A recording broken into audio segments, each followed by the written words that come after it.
আন্তর্জাতিক পেমেন্ট সিস্টেমে যুক্ত হবেন ক্ষুদ্র উদ্যোক্তারা, জানিয়েছেন গভর্নর। পণ্য বাজারজাতকরণে গুরুত্ব আরোপ। ভোজ্য তেলের দাম বাড়ানোর ক্ষেত্রে মন্ত্রণালয়ের কোনো সম্মতি নেই, আইনি ব্যবস্থা নেওয়ার হুঁশিয়ারি বাণিজ্য উপদেষ্টার। দাম কমছে স্মার্টফোনের, আমদানি শুল্ক কমিয়ে আনতে কাজ করছে সরকার। উৎপাদন পর্যায়ে কমবে ভ্যাট ট্যাক্স।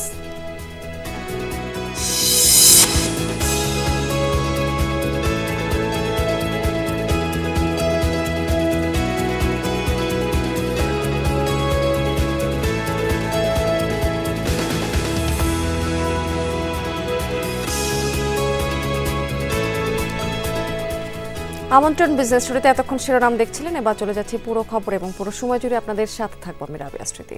আন্তর্জাতিক পেমেন্ট সিস্টেমে যুক্ত হবেন ক্ষুদ্র উদ্যোক্তারা, এতে তাদের পণ্যের বাজার সম্প্রসারিত হবে। সকালে বিসিক আয়োজিত কর্মশালাতে এই তথ্য জানিয়েছেন governor doctor Ahsan H Mansur. অনুষ্ঠানে ক্ষুদ্র উদ্যোক্তাদের জামানতবিহীন ক্ষুদ্র ঋণ বিতরণে জটিলতা নিরসনের আহ্বান জানিয়েছেন শিল্প উপদেষ্টা। বাংলাদেশ ক্ষুদ্র ও কুটির শিল্প কর্পোরেশন বিসিকের তালিকাভুক্ত ক্ষুদ্র উদ্যোক্তার সংখ্যা প্রায় 1.5 লাখ। এর বাইরে সারা দেশে ছড়িয়ে ছিটিয়ে রয়েছে আরও কয়েক লাখ ক্ষুদ্র উদ্যোক্তা, যারা খাদ্য, পোশাক সহ বিভিন্ন ধরনের হস্তশিল্প এবং শৌখিন পণ্য উৎপাদন করেন। কিন্তু সবচেয়ে বড় সমস্যা পণ্যের বাজারজাতকরণ। অতিরিক্ত সচিব বিসিকের বার্ষিক সম্মেলন এবং কর্মশালায় যোগ দিয়ে বাংলাদেশ ব্যাংকের গভর্নর বলেন, পণ্য উৎপাদনের আগে বাজারজাতকরণের ব্যবস্থা করতে হবে। ক্ষুদ্র উদ্যোক্তাদের আন্তর্জাতিক পেমেন্ট পদ্ধতির সাথে যুক্ত করার কথাও বলেন তিনি। হারে ট্যাক্স দেওয়ার কথা বলা হয়েছে, তো আমি 10% চাহিদা সাইডটা খুবই গুরুত্বপূর্ণ একটা দিক। এইখানে কিন্তু বিসিকের আরও বড় ভূমিকা রাখা উচিত। আমার অনলাইন প্ল্যাটফর্মগুলোকে আরও শক্তিশালী করতে হবে, বিশালভাবে শক্তিশালী করতে হবে, বিশালভাবে পপুলার করতে হবে, জনগণের কাছে পৌঁছাতে হবে, জনগণকে জানাতে হবে যে আমার এই জিনিসগুলো আছে। ইন্টারন্যাশনাল পেমেন্ট সিস্টেমের সাথে আমাদের ক্ষুদ্র উদ্যোক্তাদেরকে আমরা ইন্টিগ্রেট করার চেষ্টা করছি। আমরা পেপ্যালের সাথে কথা বলছি, তারা বলেছে যে তারা আগামী 1 বছরের মধ্যেই বাংলাদেশে তাদের নেটওয়ার্ক এস্টাবলিশ করে ফেলবে। গভর্নর বলেন, ক্ষুদ্র উদ্যোক্তাদের ঋণ দেওয়ার জন্য 25,000 কোটি টাকার পুনঃ অর্থায়ন তহবিল গঠন করেছে বাংলাদেশ ব্যাংক, কিন্তু নানা কারণে এ অর্থ বিতরণ করতে পারছে না ব্যাংক। আমরা এসএমইস ফাউন্ডেশনকে কোভিডের সময় ঋণ দেওয়া হয়েছিল কয়েক হাজার কোটি টাকা, একটাও বিতরণ করতে পারেনি।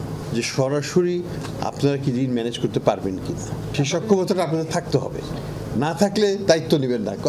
2,000 কোটি টাকা দিয়ে দিলাম, দেওয়া কিছু না, কিন্তু 2,000 কোটি টাকা নষ্ট হওয়াটাও কিন্তু সময় লাগবে না। আদায় করতে পারবেন কিনা সেটা আগে দেখেন। সেই নেটওয়ার্কটা আপনাদেরকে ডেভেলপ করতে হবে, তাহলে টাকা দেওয়া যাবে। অনুষ্ঠানে শিল্প উপদেষ্টা বলেন, দেশের উন্নয়নে ক্ষুদ্র উদ্যোক্তাদের অবদান সবচেয়ে বেশি, কিন্তু তারা সেভাবে গুরুত্ব পায় না। ক্ষুদ্র উদ্যোক্তাদের জামানতবিহীন ঋণ বিতরণে জটিলতা নিরসনেও গুরুত্ব দেন তিনি। জুলাই অভ্যুত্থানের পরবর্তীতে আমরা বাংলাদেশে এমন বিসিক দেখতে চাই যা সম্পূর্ণভাবে স্বচ্ছ, জবাবদিহিতামূলক এবং উদ্যোক্তা বান্ধব। আমাদের জামানতবিহীন ঋণ সুবিধা এবং ব্যাংকিং জটিলতা কমিয়ে আনতে হবে। আমরা দেখেছি ঢাকার বাইরে জায়গা অনেক প্লট খালি পড়ে আছে। রাজনৈতিক বিবেচনায় আগে প্লট দেওয়া হয়েছে, যারা উদ্যোক্তা ছিলেন না তাদেরকে প্লট দেওয়া হয়েছে। এগুলা বন্ধ করতে হবে এবং বাতিল করতে হবে যাদেরকে অন্যায়ভাবে দেওয়া হয়েছে। নবায়নযোগ্য বিদ্যুৎ উৎপাদনে সোলার প্যানেল এবং এর উপকরণ আমদানিকে করমুক্ত করার আহ্বান জানান বক্তারা। উদ্বুদ্ধ করেন, প্রশিক্ষণ দেন। আলমগীর হোসেন, যমুনা নিউজ, ঢাকা। স্বল্পোন্নত দেশ থেকে উন্নয়নশীল দেশে উত্তরণ ঠেকাতে শক্ত অবস্থান নেয়নি সরকার। ব্যবসায়ীদের তীব্র আপত্তিকে পাশ কাটিয়ে জাতিসংঘে পাঠানো হয়েছে অবস্থানপত্র। প্রতিবেদনে অর্থনৈতিক চ্যালেঞ্জ তুলে ধরা হলেও উত্তরণ পেছানোর বিষয় স্পষ্ট করেননি সরকার। উদ্যোক্তারা বলছেন যে সব পক্ষ থেকে আপত্তি তোলার পরও সরকারের নিষ্ক্রিয়তা দুঃখজনক। বিশ্লেষকদের ধারণা যে সংকট তুলে ধরে সময় চাইলে পাওয়া সম্ভব, কারণ অতীতে এমন নজির রয়েছে। ব্যাংক খাতে খেলাপি ঋণ এখন প্রায় 6.5 লাখ কোটি টাকা। গভর্নর জানিয়েছেন, শৃঙ্খলা ফিরতে সময় লাগবে অন্তত 5 থেকে 10 বছর। গেল কয়েক মাস ধরেই কমছে রপ্তানি আয়। বৈশ্বিক বাজারে পণ্যের চাহিদা কমায় মিলছে না সুবিধা। বন্ধ হচ্ছে গার্মেন্টস কারখানা, আসছে না নতুন বিনিয়োগ। কবে নাগাদ স্বস্তি ফিরবে তাও বলা কঠিন। অর্থনীতি টালমাটাল এমন অবস্থায় অস্বস্তি বাড়াচ্ছে উন্নয়নশীল দেশে উত্তরণ ইস্যু। জাতিসংঘের কমিটি ফর ডেভেলপমেন্ট পলিসি সিডিপির কাছে প্রতিবেদন পাঠিয়েছে সরকার। সেখানে গুরুত্ব পেয়েছে 3 মানদণ্ডে উত্তীর্ণ হবার দিক: মাথাপিছু আয়, মানব সম্পদ উন্নয়ন এবং অর্থনৈতিক ভঙ্গুরতা। এই 3টি সূচকেই আছে স্বস্তি। প্রশ্ন হচ্ছে, উত্তরণ পিছিয়ে দেবার ক্ষেত্রে সরকারের কি করণীয় ছিল? ফেসিবাদী সরকার, স্বৈরাচার সরকার বিতাড়িত হওয়ার পরে তারা দায়িত্ব নিয়েছেন নতুন সরকার। সেই সরকারের একটা সময় দরকার যে এটা নতুন করে এটাকে যাচাই বাছাই করে রোডম্যাপ তৈরি করার জন্য একটা সময় চাওয়ার সুযোগ ছিল এবং এটা যৌক্তিক ছিল এই চাওয়াটা। কিন্তু ওনারা এটা চাইলেন না কেন, এটা আমাদের কাছে কোনোভাবেই বোধগম্য নয়। প্রতিবেদনে বলা হয়, স্বল্পোন্নত দেশ থেকে উত্তরণকে অর্থনৈতিক কাঠামো এবং নীতি কাঠামো রূপান্তরের একটি গুরুত্বপূর্ণ সুযোগ হিসেবে দেখা উচিত। সরকার মনে করে এর মাধ্যমে অর্থনৈতিক প্রবৃদ্ধির সম্ভাবনা বৃদ্ধি পাবে। ব্যবসায়ীদের অভিযোগ, এলডিসির কথা বলে 3টি সুবিধা এরই মধ্যে বন্ধ করেছে সরকার। ইনসেন্টিভ বন্ধ করছে, তারপরে ইডিএফ ফ্যাসিলিটি বন্ধ করেছে, তারপরে 5,000 কোটি টাকার যে 5% ইন্টারেস্টে প্রি শিপমেন্ট ক্রেডিট স্কিম ছিল, যেটা আমরা পিসি হিসেবে ব্যবহার করতাম, সেটা বন্ধ করেছে এই বছর এপ্রিল থেকে। তো এগুলি তো আগে থেকে বন্ধ করে দিচ্ছে। আমি তো এলডিসি গ্রাজুয়েট এখনো হই নাই। 1 বছরে 11টি সংস্কার কমিশন গঠন করার কথাও প্রতিবেদনে তুলে ধরেছে সরকার। টেকসই অর্থনীতির স্বার্থে বিভিন্ন খাতে করণীয় নির্ধারণও করা হয়। দীর্ঘ সময় ধরে যে আমরা যে একটা টেকসই অর্জন করেছিলাম, সেটা এখন কিছুটা দুর্বল হয়েছে। যারা দেশ পরিচালনা করবেন তাদের এটা নিয়ে চিন্তা করে দেখা উচিত যে আসলে আমাদের এই যে গ্রাজুয়েশন যে প্রসেসটা, এই প্রসেসটা আগামী দিনগুলোতে আমরা টেকসইভাবে ধরে রাখতে পারবো কিনা। এর মধ্যে ঢাকা সফরে আসে জাতিসংঘের সিডিপির একটি প্রতিনিধি দল। বিজিএমই এর সঙ্গে হয় তাদের বৈঠক। জাতিসংঘের নীতি নির্ধারকদের সঙ্গে ভার্চুয়াল বৈঠকে অংশ নিয়েছে অর্থ মন্ত্রণালয়। রিমন রহমান, যমুনা নিউজ, ঢাকা। ব্যবসায়ীরা তেলের দাম বাড়ানোর ক্ষেত্রে বাণিজ্য মন্ত্রণালয়ের কোনো সম্মতি নেয়নি, না জানিয়ে ভোজ্য তেলের দাম বাড়িয়ে দিয়েছে তারা। এর বিরুদ্ধে আইনি ব্যবস্থা নেওয়া হবে বলে জানিয়েছেন বাণিজ্য উপদেষ্টা শেখ বশিরউদ্দিন। দুপুরে সচিবালয় ব্রিফিংয়ে বাণিজ্য উপদেষ্টা বলেছেন যে ব্যবসায়ীদের থেকে সরকার বাজারের দামের চেয়ে 20 টাকা কমে ভোজ্য তেল কিনেছে, তবে তারা বাজারে 20 টাকা বাড়িয়ে এখন বেশি দামে বিক্রি করছে। দাম বাড়ানোর যৌক্তিক কারণ থাকলে তা নিয়ে আলোচনা হতে পারে। এই বিষয়ে ব্যবসায়ীদের কাছে বিষয়টা জানতে চাওয়া হবে। এ সময় কনজিউমার্স অ্যাসোসিয়েশন অব বাংলাদেশ ক্যাবের সভাপতি AHM শফিকুজ্জামান বলেছেন যে বাণিজ্য মন্ত্রণালয়কে না জানিয়ে ভোজ্য তেলের দাম 9 টাকা দাম বৃদ্ধি আইনের ব্যত্যয়। ভোক্তার স্বার্থ এখানে লঙ্ঘিত হয়েছে। এখনো বাজার মনিটরিং ঠিকমতো হচ্ছে না বলে অভিযোগ করেছেন তিনি।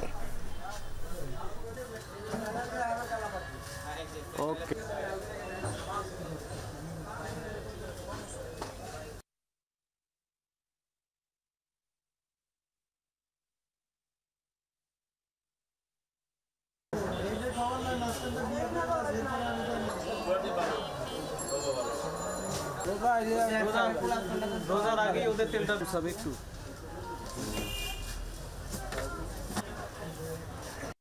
50 লক্ষ লিটার তেল যদি টেন্ডারে 20 টাকা কমে আমরা কিনতে পারি, তাহলে বাজারে কেন এত বেশি দামে বিক্রি হবে? এর তো কোনো যৌক্তিক কারণ আমি খুঁজে পাচ্ছি না। আপনি কি দেখেননি পদক্ষেপ আমাদের? বাজারে যে দাম বাড়িয়েছিল এবং যেটার সাথে আমরা একমত পোষণ করি, দাম তো বাড়েনি। আইনসঙ্গত আমাদের যে ব্যবস্থাগুলো আছে আমরা সবগুলো আমাদের মিটিং থেকেই নির্দেশনা গিয়েছে। সেখানে আমাদের যেগুলো প্রতিষ্ঠান আছে ভোক্তা অধিকার সহ, তারা আজকে এখনই তারা অপারেশনে নামছে, কোথায় ব্যর্থতা হয়েছে, এবং সেই অনুযায়ী আমরা একটু অপেক্ষা করি যে কি ব্যবস্থা সরকার নেয়। দর্শক, ভোজ্য তেলের বাজারে খবরাখবর জানতে আমরা একটু রাজশাহী ঘুরে আসতে চাই। সেখান থেকে যুক্ত আছেন আমাদের সহকর্মী তারেক মাহমুদ। তারেক, আপনি তো ইতিমধ্যে নিশ্চয় জেনেছেন যে রাজধানী বাজারে লিটারে 9 টাকার মতো বেড়েছে। এখানকার বাজারে তেলের সরবরাহ এবং দাম কেমন, এবং এই যে বাণিজ্য মন্ত্রণালয়কে না জানিয়ে যে 9 টাকা বাড়ানো হয়েছে, এক্ষেত্রে আসলে এখানকার ব্যবসায়ীরা কি বলছেন? স্মৃতি, আমি একটু আগে এসে রাজশাহী সাহেব বাজারে কয়েকটি দোকান ঘুরেছি। তারা আগের যে দাম সেই দামে কিন্তু তেল বিক্রি করছেন, নতুন করে দাম বাড়ায়নি। এবং তারা যখন নতুন তেল কিনবে সেক্ষেত্রে কিন্তু দাম বাড়ালে সেই সময় কিন্তু তেলের দাম বাড়বে, তারা তেমনটি বলছেন। এবং কিছু কিছু দোকানেও খোঁজ নিয়েছি যে তারা দাম বাড়িয়েছেন। আজকে যে মালগুলো ঢুকেছে সকালের দিকে সেখানে, এবং কোনো ঘোষণা ছাড়াই কিন্তু ভোক্তা পর্যায়ে সয়াবিন তেলের দাম বাড়ানোর কারণে যারা ক্রেতা রয়েছে তারা অসন্তুষ্টি প্রকাশ করেছেন। তারা বলছেন যে হঠাৎ করে যে সকল পণ্য তার দাম কিন্তু বেশি প্রত্যেকটি পণ্যর, এক্ষেত্রে কিন্তু তেলের দাম বাড়ানোয় কিন্তু ব্যাপক ভোগান্তি সৃষ্টি হবে এই কেনাকাটা করতে। একজন ক্রেতা রয়েছে, আমি যেখানে রয়েছি সাহেব বাজারের, একটু তার কাছে জানতে চাইবো তেলের দাম তো বাড়ানো হয়েছে, কত টাকা বাড়াচ্ছে, কি অবস্থা আপনারা জানেন কিনা, এবং আপনারা আসলে বাড়িয়েছেন কিনা, কি দামে তেল বিক্রি করছেন? না, তেলের দাম যে এখনো বেড়েছে এটা আমরা জানি না এখনো, তবে এখন আমাদের কাছে যে তেল আছে সেটা আগের রেটেরই মাল আছে এবং আগের রেটেই বেচছি। সয়াবিন কত বিক্রি করছেন, খোলা তেল কত বিক্রি করছেন? খোলা 175 টাকা লিটার, আর প্যাকেটজাত হলো 189 টাকা লিটার, 5 লিটার 920 টাকা। ধন্যবাদ আপনাকে। স্মৃতি শুনছিলেন, এবং সাহেব বাজারের কয়েকটি দোকান কিন্তু আমি ঘুরে এমন চিত্রটি দেখতে পেয়েছি, এবং এদিকে যারা ক্রেতা রয়েছেন তারা বলছেন যে হঠাৎ করে তেলের দাম বাড়ানো কিন্তু সেটি তারা বাজার করতে কিন্তু ব্যাপক ভোগান্তি পোহাবে, কারণ প্রত্যেকটি পণ্যের দাম যেহেতু বেশি, সেক্ষেত্রে তেলের দাম বেশি হলে কিন্তু তারা ভোগান্তিতে পড়বেন। এক্ষেত্রে তারা সরকারের কাছে প্রত্যাশা করেছেন দ্রুত যেন তেলের দাম আগের দামে কিন্তু তারা যেন তেল কিনতে পারেন এবং তেলের দাম কিন্তু সে দামে কিন্তু বিক্রি হয়, তারা সেটি প্রত্যাশা করেছেন। স্মৃতি, তারেক, অনেক ধন্যবাদ আপনাকে। স্মার্টফোনের আমদানি শুল্ক উল্লেখযোগ্য হারে কমিয়ে আনতে কাজ শুরু করেছে ইতিমধ্যে সরকার। বর্তমানে শুল্ক প্রায় 61%, পাশাপাশি দেশে উৎপাদিত হ্যান্ডসেটের শুল্ক এবং ভ্যাট কমানো হবে। 1 ডিসেম্বর প্রধান উপদেষ্টার বিশেষ সহকারী ফয়েজ আহমেদ তৈয়বের সভাপতিত্বে অনুষ্ঠিত সভায় এসব সিদ্ধান্ত নেওয়া হয়েছে। সভায় এনবিআর, বাণিজ্য মন্ত্রণালয়, টেলিযোগাযোগ বিভাগ এবং বিটিআরসির প্রতিনিধিরা উপস্থিত ছিলেন। সেখানে মন্ত্রণালয় থেকে পাঠানো প্রেস বিজ্ঞপ্তিতে জানানো হয়েছে যে প্রবাসীরা দেশে ছুটি কাটানোর সময়ে 60 দিন পর্যন্ত স্মার্টফোন রেজিস্ট্রেশন ছাড়াই ব্যবহার করতে পারবেন। বিএমইটি রেজিস্ট্রেশন কার্ডধারী প্রবাসীরা ফ্রিতে 3টি ফোন আনতে পারবেন। চতুর্থ ফোনের ক্ষেত্রে ট্যাক্স দিতে হবে। যাদের বিএমইটি কার্ড নেই তারা নিজের ব্যবহারের ফোনের পাশাপাশি অতিরিক্ত একটি ফোন ফ্রিতে আনতে পারবেন। এক্ষেত্রে ক্রয় রসিদ সংরক্ষণ করতে হবে। প্রেস বিজ্ঞপ্তিতে আরও জানানো হয়েছে যে 16 ডিসেম্বরের আগে বাজারে অবৈধভাবে আনা স্টক ফোনের মধ্যে যেগুলোর বৈধ IMEI নাম্বার রয়েছে সেগুলো হ্রাসকৃত শুল্কে বৈধ করার ব্যবস্থা করা হচ্ছে। এই নিয়ে এনবিআর এর সাথে আলোচনা চলছে, তবে ক্লোন এবং রিফারবিশড ফোনের ক্ষেত্রে এই সুবিধা থাকবে না। 16 ডিসেম্বরের আগে সচলকৃত কোনো ধরনের সেট বন্ধ হবে না। 3 দিনব্যাপী গ্লোবাল সোর্সিং এক্সপো শেষ দিন আজ। আন্তর্জাতিক পরিসরে রপ্তানিযোগ্য পণ্য তুলে ধরতেই এই আয়োজনটি করা হয়েছে। স্থানীয় উদ্যোক্তারা বলছেন যে বাংলাদেশ থেকে শুধু পোশাক রপ্তানিই নয়, বৈচিত্র্যময় পণ্য রপ্তানিতেও খুব দ্রুত এগিয়ে যাচ্ছে। ঠিকমতো প্রচারণা হলেও বিশ্ববাজার দ্রুতই ধরতে পারবে এইসব পণ্য। তাই এমন আয়োজন ভবিষ্যতেও অব্যাহত রাখার আহ্বান জানিয়েছেন সকলে। আবহমান গ্রাম বাংলার সেই চিরচেনা নকশি কাঁথা কিংবা পাট দিয়ে তৈরি দেশীয় নানা তৈজস সবই প্রস্তুত বিশ্ববাজারে তুলে ধরতে। পূর্বাচলের বাংলাদেশ চায়না ফ্রেন্ডশিপ এক্সিবিশন সেন্টারে আয়োজিত গ্লোবাল সোর্সিং এক্সপোতে চলছে তৈরি পোশাক, চামড়াজাত পণ্য, রিসাইক্লিং প্রোডাক্ট, কৃষি, পাটসহ ফার্মাসিউটিক্যাল আর নানা হোম ডেকোর পণ্যের প্রদর্শনী। বিশ্ব পরিসরে এসব পণ্যের পরিচিতি বাড়াতে উদ্গ্রীব উদ্যোক্তারাও। বায়ার এবং সাপ্লায়ারের কোলাবোরেশন করে আমাদের এই নিট ইন্ডাস্ট্রিটাকে, অ্যাপারেল ইন্ডাস্ট্রিটাকে আরও বেশি সমৃদ্ধশালী করার জন্য। It's a chocolate box. যখন চকলেটটা খাওয়া হয়ে যায় তখন কি করব, ফেলে না দিয়ে আমি চাচ্ছি এটাকে রিসাইকেল করে বা আপসাইকেল করে স্টোরেজ হিসেবে ইউজ করতে। ভোগোবস আমরা অনবোর্ডিং, তারপর হচ্ছে আমাদের টমি হিলফিগার অনবোর্ডিং, পাশাপাশি হচ্ছে আমরা তো বেস্ট সেলার কাজ করতেছি, পুমার কাজ করতেছি। পুমা অলরেডি আমাদের রেগুলার কাস্টমার। এক্সপোতে অংশ নিয়েছে বিদেশি ব্যবসায়ীরাও। বলছেন বাংলাদেশে রপ্তানিযোগ্য পণ্য আন্তর্জাতিক মানের, বৈচিত্র্য রয়েছে বেশ, তাই শুধু তৈরি পোশাক নয় অন্য খাতেও রপ্তানিতে সম্ভাবনা রয়েছে অনেক। অনেকদিন ধরে বাংলাদেশ থেকে পণ্য আমদানি করছি, অভিজ্ঞতা বলছে বাংলাদেশি পণ্যের মান বিশ্বমানের। বাংলাদেশি পণ্যের শুধু মানই ভালো না, বৈচিত্র্যও রয়েছে অনেক। সুন্দর আর বাহারি ডিজাইন নিঃসন্দেহে বিশ্ববাজারে জায়গা করে নেবে। উদ্যোক্তারা বলছেন প্রচারণা ও আয়োজনে নতুনত্ব আনা হলে সামনে আরও বেশি বিদেশি ব্যবসায়ী দৃষ্টি আকর্ষণ করা যাবে। প্রচারণাটা খুব বেশি যদি করা যেত তাহলে ইন্টারন্যাশনাল গ্লোবাল ব্র্যান্ডগুলো খুব আকৃষ্ট হতে স্পোর্টের ব্যাপারে। ফরেন বায়ারদের ইন্টারন্যাশনালিভাবে বায়ারদেরকে আমরা এখানে আকর্ষণ করব বা তাদেরকে আমরা আমাদের সাথে তাদেরকে দেখতে পাবো, ভিজিটে পাবো, কিন্তু আমরা সেটা সেইভাবে পরিলক্ষিত এখনো পাচ্ছি না। প্রথম বছর তো সেক্ষেত্রে আমাদের যে ফরেন গেস্ট ওনারা অনেক সংখ্যা খুবই কম। রফতানি উন্নয়ন ব্যুরো ও বাণিজ্য মন্ত্রণালয়ের উদ্যোগে আয়োজিত এক্সপোতে সেমিনারের পাশাপাশি ব্যবসায়ীদের মাঝে অনলাইন অফলাইন বৈঠকেরও ব্যবস্থা রয়েছে। হুমায়ুন রশিদ, যমুনা নিউজ, ঢাকা। দর্শক এবার জানিয়ে দেবো আপনাদেরকে আজকের পুঁজিবাজার লেনদেনের লাস্ট আপডেট। আজকে কিন্তু সকালের দিকে আমরা দেখতে পেয়েছিলাম যে ঊর্ধ্বমুখী প্রবণতা বিরাজ করছিল, কিন্তু বেলা বাড়ার সাথে সাথে অর্থাৎ শেষ ভাগে এসে সূচকের আমরা দেখতে পাচ্ছি পতন। ঢাকা শেয়ার বাজারে আজকে দিন শেষে কিন্তু প্রধান সূচক যেটি ডিএসসি ব্রড ইন্ডেক্স সেটি কিন্তু 23 পয়েন্টের মতো কমে গেছে এবং অন্য দুটি সূচকেরও পতন হয়েছে। ডিএসসি এস সূচক সেটিও কিন্তু প্রায় 4 পয়েন্টের মতো কমে 1034 পয়েন্টে আছে এবং থার্টি সূচক সেটি 1894 পয়েন্টে অবস্থান করছে, সেটিও কিন্তু কাছাকাছি 8 পয়েন্টের মতো কমে। টোটাল ট্রেড হয়েছে আজকে মাত্র 405,41,00,000 টাকা শেয়ার এবং দিনের শেষে এসে দেখতে পাচ্ছি কিন্তু বেশিরভাগ প্রতিষ্ঠানের শেয়ারের দামও কমে গেছে। আজকে 236টি কোম্পানির শেয়ারের দামের পতন হয়েছে, মাত্র 93টি কোম্পানির শেয়ারের দাম বেড়েছে এবং 65টি কোম্পানির শেয়ারের দাম অপরিবর্তিত রয়েছে। আজকে টপ 20তে আমরা সিমটেক্সকে কিন্তু প্রথম থেকে সকালের দিক থেকে প্রথম অবস্থানে দেখতে পাচ্ছি এই কোম্পানিটিকে এবং টোটাল ট্রেড করেছে আজকে দিন শেষে 21,95,00,000 টাকার মতো শেয়ার এবং 25 থেকে 27 টাকার মধ্যে কিন্তু ট্রেড হয়েছে সারাদিন ধরে এই কোম্পানিটি এবং 25 টাকা সিমটেক্সের লাস্ট প্রাইস ছিল।